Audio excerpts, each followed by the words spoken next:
Ravi de vous retrouver parmi nous sur la scène du Cities Summit. Soyez les bienvenus. Bonjour Guilhem, merci beaucoup. Toujours un plaisir de venir partager les enjeux développement durable. Et je voudrais rassurer madame parce que le matin, j'y pense. Et je confirme, ce sont bien des patates chaudes qui attendent les territoires sur ces questions de développement durable. Voilà, du coup, la contribution est faite. Il y a forcément des échanges qui s'installent. Quels sont les investissements justement de la ville, enfin ville médiane en l'occurrence, au service des énergies renouvelables chez vous, en particulier à Auxerre? Alors, c'est vrai que c'est un enjeu important pour les territoires. Donc, dans la région Bourgogne-Franche-Comté, on a pour ambition d'être un territoire à énergie positive d'ici 2050. Donc il faut vraiment qu'on essaye d'accélérer la mise en œuvre des énergies renouvelables dans notre territoire, même si dans les territoires ruraux, donc Auxerre c'est une petite ville de province, 35 000 habitants, donc on n'est quand même pas dans une densification importante, on ne ressent pas encore tous ces événements climatiques, la précarité énergétique, on en parle mais on le vit pas au quotidien. Donc c'est un peu plus difficile de faire prendre conscience aux élus qu'il y a une urgence de travailler sur le déploiement des énergies renouvelables dans notre territoire. Donc, à titre d'exemple, on est en train de développer donc, le photovoltaïque, bien sûr. Donc, ça a commencé déjà au niveau des particuliers, soutenu entre autres par l'État.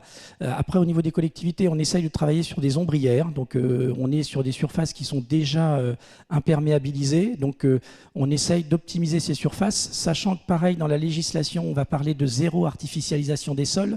Donc, le photovoltaïque, c'était un des griefs que l'on faisait, puisqu'on était souvent dans des systèmes où on était en train de geler principalement des sols agraires. Donc là, les ombrières, on amène un confort pour l'usager et on limite l'imperméabilisation des sols. Donc là, on est déjà en phase de déploiement sur l'agglomération. Toujours dans ces questions de photovoltaïque, donc nous sommes un territoire rural, donc on va essayer de travailler sur des notions d'agri-photovoltaïque. Donc c'est l'innovation technologique qui nous permet aujourd'hui d'envisager une forme de compatibilité entre du photovoltaïque et le secteur agricole. Donc on est sur des panneaux soit verticaux ou soit orientables. Donc on est un territoire où il y a de la viticulture. Donc je sais que dans le Bordelais, il y a eu des tests où dans les périodes de risque de gel, les panneaux pouvaient s'orienter et protéger la vigne tout en produisant des énergies renouvelables. Donc c'est très intéressant. On est en train d'y travailler. On va essayer de trouver un partenaire et de lancer une consultation à l'échelle de l'agglomération pour essayer d'innover sur ces questions d'agri-photovoltaïque, sachant qu'en plus, ça fait un complément de revenus pour nos agriculteurs qui sont quand même dans des situations, pour la plupart, un peu exsangues financièrement. Autre idée, donc dans notre territoire, on a la chance d'avoir une rivière qui s'appelle l'Yonne. Donc on peut travailler sur des notions d'hydroélectrique. Donc on est en train de mener une étude avec VNF pour voir les endroits les plus adaptés à l'installation de barrages hydroélectriques, bien sûr en tenant compte de la biodiversité, de l'environnement, mais ça c'est leur expertise. Donc on essaiera de développer ces solutions hydrauliques. Je ne parle pas de l'éolien, puisque au Auxerre on a déjà pris beaucoup d'avance. On a un parc d'environ d'une vingtaine d'éoliennes de 2 MW chacune. Donc on a déjà bien œuvré dans ce secteur-là. Donc on va peut-être faire un peu pause puisqu'il y a un niveau d'acceptabilité de la population qui commence à être difficile à contrer, donc on ne veut pas. Je voudrais aller jusqu'au bout parce qu'au Auxerre, on est en train de lancer un écosystème hydrogène. Donc on a déjà les bus à hydrogène. On va inaugurer le 13 octobre une station de production à hydrogène vert, donc bien sûr en lien avec les énergies renouvelables. Et ce que je crois, c'est qu'il va y avoir une complémentarité entre les énergies renouvelables et l'hydrogène, puisque pour notre parc éolien, demain avec l'hydrogène, on ne verra plus les éoliennes immobiles, mais on les verra tourner constamment, puisque lorsqu'on sera hors des pics de consommation, eh bien on pourra utiliser cette énergie pour la transformer en hydrogène et la restituer au moment des pics de consommation. Donc là, il y a un vrai intérêt à développer la technologie hydrogène en même temps que les énergies renouvelables, et on va arriver sur le bâtiment avec des notions d'hydrogène stationnaire, où là on est carrément dans des notions de bâtiment à énergie positive, puisqu'on va associer l'énergie renouvelable avec une pile à combustible pour permettre justement d'avoir une continuité dans la production d'énergie, quelle que soit la saisonnalité et la consommation. Là, on est au cœur de l'agilité qui était soulignée à l'instant, je crois. La démonstration est faite, un petit peu en tout cas, voilà, sur l'hydrogène en tant que moyen aussi. On rappelle que ce n'est pas une source d'énergie, mais un moyen aussi au service de stocker l'énergie. De stocker l'énergie, c'est très important de le rappeler.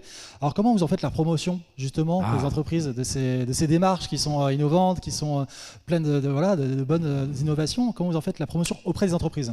Donc, ce qui est souvent le tort du politique, le politique parle au politique, mais a du mal à parler avec les autres acteurs du territoire. Donc, on va miser sur ce qu'on appelle, c'est une obligation aujourd'hui, mais peu de collectivités les font vivre. On a ce qu'on appelle les conseils de développement, dans lesquels on va justement essayer de benchmarker un peu nos politiques publiques avec les acteurs du territoire hors microcosme politique. Donc c'est un vrai outil. Donc on parlait tout à l'heure d'échanger avec le besoin de la population, l'acceptabilité, le ressenti, etc. Et donc c'est vrai qu'il faut qu'on trouve les mécanismes.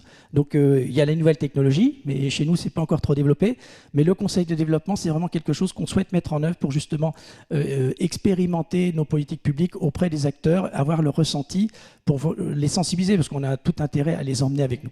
La deuxième, c'est vraiment, vous avez parlé tout à l'heure d'innovation, et ça on y croit pour l'avenir des territoires ruraux comme les nôtres. Et il faut parler d'innovation, mais il faut également parler d'expérimentation. C'est bien de trouver des nouvelles technologies, mais il faut permettre aux entreprises qui portent ces nouvelles technologies de venir les expérimenter dans les territoires. Donc c'est ce qu'on va faire, on va devenir un territoire d'expérimentation, et donc on va essayer de donner envie aux porteurs de projets de venir les expérimenter dans l'Auxerrois. Et puis, il y a un dernier point qui nous paraît important, il faut accompagner cette innovation. Donc toujours dans cet écosystème hydrogène, on développera plusieurs écosystèmes dans l'Auxerrois, mais c'est le premier qu'on est en train de mettre en œuvre. Le second, ce sera la valorisation des déchets. Donc on va travailler sur un technopôle dans lequel on va essayer d'associer à la fois l'innovation, la recherche, la formation supérieure et puis également les échanges, parce qu'il y a vraiment un vrai besoin. On sent que, on le voit par exemple sur l'hydrogène stationnaire, il faut que les professionnels du bâtiment parlent avec les professionnels de l'énergie, parlent avec les startups qui travaillent sur ces nouvelles façons d'exploiter les énergies. Donc on a un vrai travail de coordination en tant qu'élu du territoire. Alors, il y a un plan local urbain qui est en train d'être mis en place sur votre collectivité. Est-ce que vous pouvez nous en parler? Où est-ce qu'il en est? Quelles sont ses spécificités? Alors, les vulgaires plans locaux d'urbanisme. Donc, l'évolution législative fait qu'on a réussi à convaincre les élus de s'engager dans un PLU intercommunal avec un PLU HD. Donc, on va aller jusqu'au bout, c'est-à-dire on va intégrer l'habitat et les déplacements dans ce PLU parce que c'est vraiment le document stratégique d'aménagement du territoire. Et la particularité, c'est qu'aujourd'hui, on veut maîtriser également l'implantation des énergies renouvelables dans ce territoire d'une façon efficiente, parce que bien souvent, c'est des effets d'aubaine. Donc on le voit sur c'est pas encore l'agri-photovoltaïque, mais sur le photovoltaïque avec les agriculteurs. On voit des dossiers arriver de je ne sais où, et c'est pas toujours adapté aux réseaux, aux infrastructures, et du coup, ce qui pourrait rapporter à la collectivité nécessite de l'investissement public pour connecter cette infrastructure. Donc l'idée, c'est vraiment de dire, avec les partenaires, avec les acteurs des énergies renouvelables, en se disant, dans notre territoire, en fonction des réseaux, des aménagements, des équipements publics, où serait-il judicieux de favoriser l'implantation de nouveaux sites de production d'énergie renouvelable?